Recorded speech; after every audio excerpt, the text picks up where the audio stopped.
Bonjour à toutes et bonjour à tous, bienvenue sur la chaîne Découvrir, Investir et S'enrichir. Vous êtes sur la playlist Faut-il investir sur? Donc aujourd'hui nous voyons l'entreprise Beneteau. Donc Beneteau figure parmi les leaders mondiaux de la conception, de la construction et de la commercialisation de bateaux de plaisance. Le groupe produit et commercialise également des maisons mobiles de loisirs. Le chiffre d'affaires par famille de produits se répartit comme suite. Donc les bateaux, c'est 82,1%. Donc dedans, on a les bateaux à voile numéro 1 mondial, bateaux à moteur, marque Beneteau, Prestige. On a des yachts aussi, on a des catamarans, des bateaux de pêche et des bateaux de service. Et ensuite, on a une deuxième famille, donc qui sont les maisons mobiles de loisirs, 17,9%, avec la marque Aura, IRM et Coco Suite. Le groupe propose également des séjours en résidence mobile. Alors, maison mobile de loisirs, je vois pas trop ce que c'est. Alors, c'est peut-être des maisons qui sont sur l'eau. Je sais que ça se fait de plus en plus sur les lacs maintenant. Parce que c'est de ça qu'il parle. Il faudrait aller peut-être creuser un peu plus. D'ailleurs, dites-moi dans les commentaires si vous savez de quoi il s'agit. Moi, je regarderai tout à l'heure. Et ensuite, répartition géographique, France 27,4%, l'Europe 37,3%, l'Amérique 25,6% et autres 9,7%. Donc ils ont quand même une répartition assez intéressante. Ils sont bien répartis à travers le globe. Ils ont 8000 employés à l'heure actuelle. Donc au niveau des secteurs, on est dans la consommation cyclique. Au niveau de la note d'investissement, on est à 3 étoiles sur 5 et ESG, on est à B-. Donc, 3 sur 5, c'est pas super sur la note d'investissement quand même, hein. Alors au niveau des dirigeants, on a donc Bruno Nicolas Marie Thivionlon. Thivionlon. Ok. Alors est-ce qu'on va trouver la famille? Oui, on a la famille Beneteau. Donc 54,36%. Ça c'est plutôt pas mal. Ensuite, on a Beneteau dessous à 2,23%. Amiral Gestion, Kirao. Et après, l'autre, je ne connais pas. Bon, en tout cas, ce qui est important de voir, c'est que déjà, la famille Beneteau, elle possède plus de 50% de la société. Donc ça, c'est quand même très bien. Ils sont investis dedans et ils n'ont pas envie que leur société disparaisse demain. Donc ça, c'est quand même quelque chose de très positif. On n'a pas de plan, a priori, pour les employés. Ça, c'est dommage. Bon, c'est comme ça. Et ensuite, on est dans le 85 au niveau du siège social de Beneteau, Sainte-Gilles-Croix de la Vie. Vous voyez là, on est sur la côte ouest. Pas ouest, sud, pardon. Sud de la France, plus ou moins sud-est. Alors ensuite, on regarde ici au niveau des analystes. Ils sont à l'achat, donc 6 analystes à l'achat. 9,47 le cours. Donc aujourd'hui, on est à combien? On est à 9,50. Et un objectif de cours à 12,72, plus 34,28%. Ah, ils voient quand même une belle augmentation. Ça veut dire que ça peut être potentiellement intéressant éventuellement de jouer ce coup-là. 35% d'augmentation, ça commence à représenter. Au niveau de la valorisation, on est plutôt très bien visiblement. Par contre, le reste, c'est pas top, hein. Visibilité moyen, les fondamentaux, c'est à la ramasse. Momentum, consensus. Donc là, il y a quand même un petit risque dessus. Ok, on va aller voir les finances. L'investissement en bourse peut provoquer une perte partielle ou totale de votre capital. Vous ne devez en aucun cas copier ou reproduire mes prises de position. Je ne suis pas un conseiller financier, mais un particulier qui investit en bourse à titre personnel. Pour être sûr que au niveau des finances tout va bien, parce qu'elle a quand même nettement chuté, hein. Vous le voyez depuis le 1er janvier, elle a perdu moins 23,88%. Ça commence à faire. Alors au niveau du compte de résultat qu'on peut voir ici, donc là si on regarde sur 2024, on a une marge nette annoncée à 4,85, une marge d'exploitation à 5,17. Pour 2023, on avait 12,63 et 14,11. Ouais, donc il y a une sacrée baisse, hein. Et là on voit que progressivement ça va repartir à la hausse. Mais attention, ça reste que des projections, hein. Même en termes de chiffre d'affaires, vous voyez les barres noires, elles ont tendance à repartir. Mais on a une très grosse cassure entre 2023 et 2024. Donc là, il faudra faire attention à ça, hein. Les marges en dessous de 10%, c'est quand même mieux d'avoir une société avec des marges au-dessus de 10%.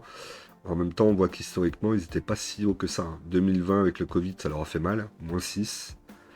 Et après, on voit qu'ils sont repartis en flèche. Et là, on revient peut-être à une normalisation qui serait peut-être plus à ces alentours-là. Faudra suivre. Chiffre d'affaires donc en baisse entre 2023 et 2024, hein, 1,465 milliard en 2023, 1,94 milliard en 2024. Donc, très grosse chute, hein, moins 25,35%. L'EBITDA, moins 58,63% entre 2023 et 2024. Effectivement. Bon, après, on voit que 2025-2026, ça va repartir avec 26 et 15%. Après, c'est des projections, hein, c'est toujours la même chose. Ici, donc, on va y regarder quoi?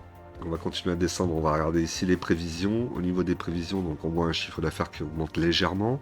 Déjà, on n'a pas de dette, donc ça c'est très bien. Et on a un EBITDA qui augmente légèrement à partir de 2024. Après avoir bien baissé encore une fois entre 2023 et 2024. Donc ça peut être aussi une opportunité. Au niveau de la dette nette, on a une dette nette 2023 à 247 millions, 246 pour 2024, 267 pour 2025 et 355 pour 2026. Donc on voit que la dette va augmenter assez fortement, hein, pratiquement 200% chaque année. Ça commence à faire effectivement. Le CAPEX, on a un investissement pour 2023, il était de 27%. Pour 2024, il est de moins 9,35%. Et on voit qu'il va continuer à baisser dans les années à venir. Donc ça veut dire qu'ils n'investissent plus du tout pour aller chercher éventuellement de la croissance extérieure ou racheter d'autres boîtes.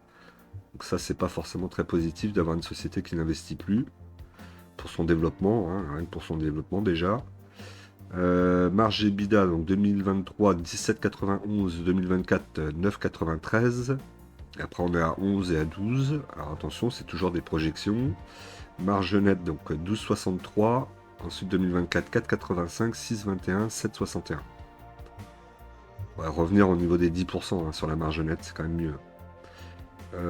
ROE, donc on a 23,68 en 2023. 5,98 en 2024, 8,94 en 2025, 5,8 en 2026. Ça même au niveau du ROE, c'est pas foufou. C'est pas foufou du tout même. Et ici, au niveau des dividendes, donc on avait 0,73 en 2023, 0,33 en 2024, 0,38 en 2025, 0,44 en 2026. Bon, c'est pas énorme, mais bon, ça reste toujours un dividende. Ils l'ont pas coupé, ça déjà c'est pas si mal que ça, ou quoique, peut-être que ça aurait été mieux pour eux. L'actif net par action, alors moi ce que je voulais regarder plutôt c'est le bénéfice net par action, donc là on est à 2,23, 0,63, 0,90 et 1,18 pour les années à venir. Ouais, c'est pas fou. Si on regarde ici un petit peu, donc ça on a vu. La note d'investissement on l'a vu, le rendement historique donc c'était 2,6% historiquement. Donc là, sur 2024, on va être légèrement au-dessus. Le PER historique est à 12,8. Donc là, PER, on est à 14,9, un petit peu plus élevé. L'année prochaine, on sera à 10,5. On sera en dessous de son PER historique. Et le rendement, alors là, ils mettent 3,57 pour 2024 et 4,07 pour 2025. Je sais pas pourquoi ils nous mettent là un rendement différent. Je le vois pas en même temps quand je me mets dessus. Et 2,60 historiquement sur les 5 dernières années. Alors pas historiquement sur les 5 dernières années. On voit que là on va être au-dessus. Ok, on va aller voir la cotation. À mon avis, on va avoir une map qui va être bien rouge. Je serais surpris d'avoir une map verte. Ouais, on n'est pas complètement rouge, mais on a quand même une grosse partie de rouge. On a du vert sur 5 ans. Après le reste, vous voyez que tout est rouge. Sur 1 an, sur 3 ans, sur 10 ans. Ça, il faudra se méfier aussi. Hein. Vous savez, quand on a que du rouge ici, c'est pas forcément très positif. Logique. Après, c'est à vous de voir. Hein. Vous pouvez aussi jouer du swing trading. Hein. Rentrer dedans. Elle n'est pas trop chère. vous dire que vous avez le dividende au pire des cas, et puis si jamais elle remonte vers les 12-13 euros, vous ressortez, vous avez fait 35% de bénéfice. Sur la semaine, donc 9 euros. Si on regarde sur l'année en cours, le plus bas était de 7,92 et 14,38 au plus élevé sur l'année 2024. Donc, si on fait un ratio, si on fait du 12,50 vers 9,50 vers les 12-13 euros, pourquoi pas. Mais après, attention, ça peut continuer à chuter, donc il faut vraiment être solide si vous rentrez en position sur ce dossier. Au niveau de la variation annuelle, il y a beaucoup de rouge quand même. 2022, 2023, 2024, 2021 on était vert, 2020 rouge, 2019 rouge, 2018 rouge. Ces 10-15 dernières années, on a eu beaucoup de rouge quand même. Bon, et par rapport à les entreprises du même secteur, sur 5 jours on est vert, sur 1 an on est rouge et sur 3 ans on est rouge. Et dans le secteur équivalent, on voit qu'il y a quand même beaucoup de rouge aussi. Pas forcément un secteur qui s'en sort très très bien ces temps-ci. Même depuis quelques années, j'ai l'impression. Alors l'effet du Covid les a sans doute boostés, les gens ont voulu peut-être sortir beaucoup plus et profiter un peu plus de la vie et se faire plaisir, mais après il y a un retour à la réalité. 4 ans après, ce qui s'est passé avec le Covid, on a un peu oublié, on revient sur nos anciennes habitudes et il faut avoir les finances de pouvoir acheter tout ça et l'entretenir aussi, parce que ça a des coûts. Ne serait-ce que entretenir le bateau et le faire garder aussi, ça a des coûts. Vous vous en doutez bien. Donc là, on a un support ici qui se trouve à 8,93 avec une moyenne mobile 20 périodes qui est en train de revenir un petit peu en tendance haussière. Là, elle vient de recouper sa moyenne mobile 50 périodes.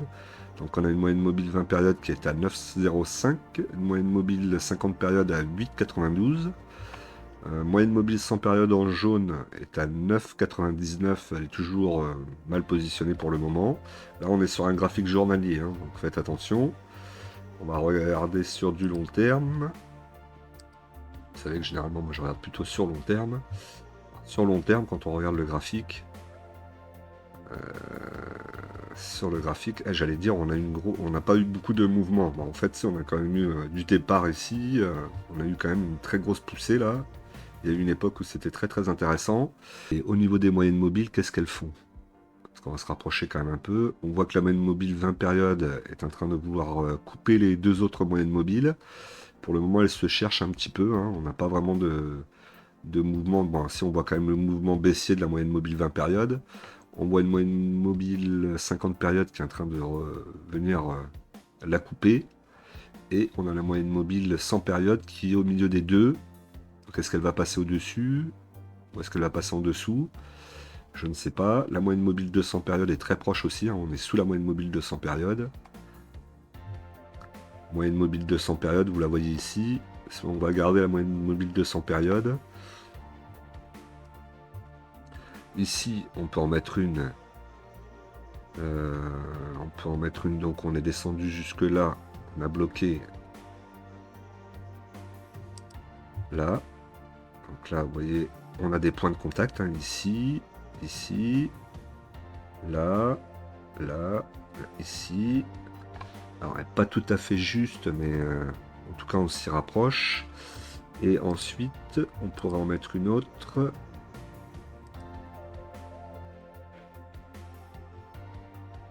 Ici, pour jouer la sécurité. Voilà. Et donc là, on peut voir un peu ce que ça donne. Vous voyez que là, on est vraiment ici, ça touche. Ça revient en bas, ça touche. Ça remonte. Donc là, vous pouvez jouer 9,50 et vente vers les 13-14 euros, comme je vous disais tout à l'heure. À mon avis, c'est jouable. Ou alors, vous venez jouer ici au niveau de la moyenne mobile sans période. Donc, dans cette zone-là, aux alentours des 12,36 €, ça peut se jouer aussi. En swing trading, pardon, il peut y avoir quelque chose à faire. Vous voyez là sur le graphique. Après, si ça baisse un peu plus, soyez prêts éventuellement à aller en rechercher et rentrer psychologiquement, être prêt à en venir en chercher vers les 6 euros. Mais comme je la vois là, je me dis que ça peut bloquer, repartir. Et d'ailleurs, elle est en train de repartir. Là, elle a touché, elle est en train de repartir. Donc elle pourrait très bien revenir retester. Et ensuite repartir et toucher ici les 13 euros ou les 12 euros. Après, c'est à vous de voir quelle est votre capacité à résister à la volatilité et votre résistance au risque évidemment aussi. Allez, c'était tout pour moi. On n'oublie pas qu'en investissement, les impatients payent pour les patients. Nous, on se retrouve tout de suite dans une autre vidéo. Et on pense à faire des commentaires, à liker et à s'abonner.